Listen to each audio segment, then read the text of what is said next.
Good evening and welcome to my channel Equity One.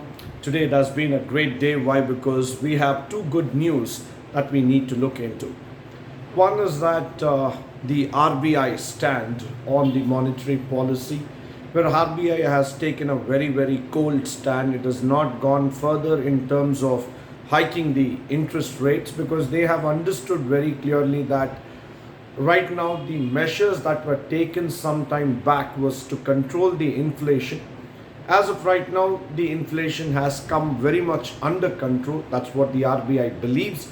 So they don't want to again increase the repo rates or the interest rate hike. So they've just left it where it was. So it was a high and dry altogether for the RBI stand.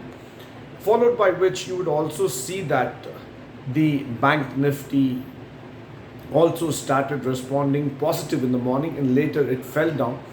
Of course, what is very important for us to see here is that with the inflation sort of coming into control, so would there be a chance for the RBI to go back and say to the consumers that they're going to bring down the interest rates? We need to wait and watch regarding that particular instance.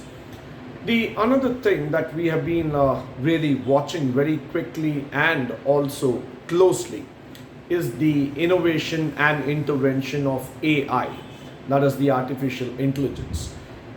We were talking about Mr. Altman, who is the CEO of the OpenAI, where he was trying to make a statement saying that most of the redundant jobs, that is, whenever we're talking about those monotonous jobs, they're going to be taken away by the AI, and probably we are going to open up new innovations, new avenues altogether where the job opportunities would also start springing up. So, what is in for us as of right now? What is that we are heading in terms of the macroeconomic view? Is that one side we have been seeing that we are trying to make new highs every day, be the Nifty or the Bank Nifty. Somehow we are not ready to come down in our bullish stance. The other side, the SEBI extending the expiry date to Friday, that's going to be tomorrow. So that also is a cheer in the market. Why? Because earlier the weekend used to be the week beginning kind of a thing. The Friday used to begin the next expiry, but now what has happened is that it's a complete weekend, so it will expire on Friday. So from Monday you can buy fresh positions. So that's exactly where the market is showing a positive stand in spite of the global macroeconomic not picking up that fast.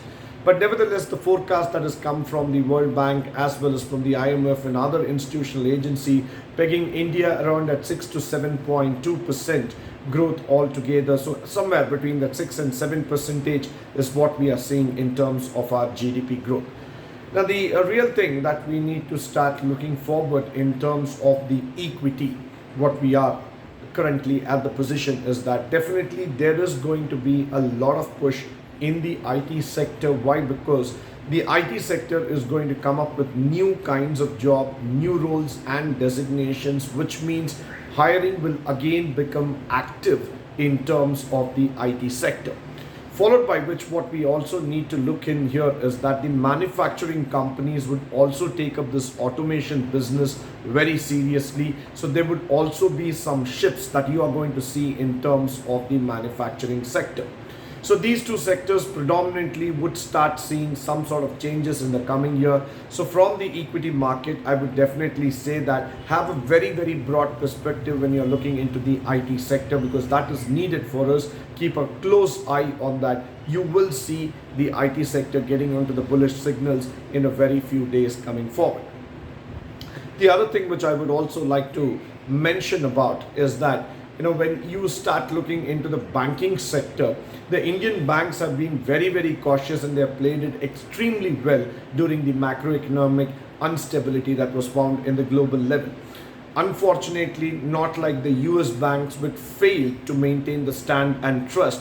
Indian banks have fared very well and they have kept the trust. They have moved forward also. So the banking sector is also looking up for change, for innovation, and with the new invent of the fintech revolution coming forward, I think there would be another chance for the banking sectors to also go up and make some new highs. Of course, currently you might see the valuation on the higher stand, but nevertheless, there's again going to be a chance for the banking sector to come up with revolutionary products.